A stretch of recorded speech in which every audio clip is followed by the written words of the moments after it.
sa akin mga kababayan dito sa Qatar, sa ating presidente Duterte at kay Sir Rafi Tulfo.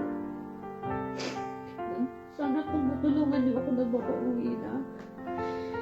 Hirap na po ako sa ganitong kalagayan ko dito sa Qatar. Halos isang buwan na po akong ganito.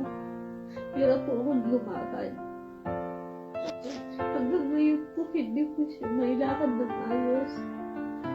Dumating po ang punto sa akin na talaga po hila ko yung paa ko. Hindi ko talaga siya mailakad. Pero kailangan kumuha ng pagkain ko.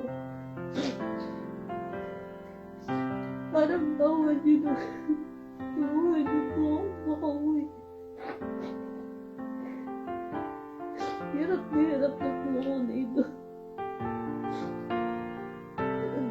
Ang gusto ng amo ko, papawiin lang nila ako kung babayaran ko lahat ng nagastos nila. Hindi ko na po ito. May hawa, palasado na po. Wala na po. Wala na po. Pero mahirap na po ako dito. Ilang beses na po akong nag-message sa aking agency na kunin nila ako dito. Kasi nahihirapan na ako. Nagtawag na rin po ako sa Polo Embassy dito sa Qatar. Pero hanggang ngayon po nandito pa rin ako. Pero mahirap po ako. Gusto ko na po bumibig sa pamilya ko.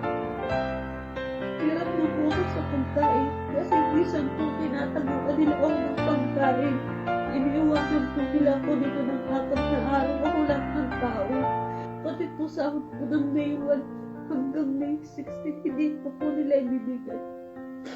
Wala na po akong pambili ng gamot. Ako rin po ang nabili ng gamot ko. Kaya sana po, matulungan niyo ako makauwi na ng Pilipinas. Natatakot din po ako sa gagawin ng amo ko kasi tumawag siya sa akin kanina. Galit na galit siya. Bakit daw hindi ko gawin ang trabaho ko? Paano ko magagtrabaho ko sa sitwasyon kong ito? Kaya sana po, sarapin mo ito, matulungan niyo po ako makauwi na. Hirap na hirap na rin po ako dito. Sana po mga kababayan po, may share niyo at may parating mo kay Rafi Tulfo kalagayan mo dito sa Qatar.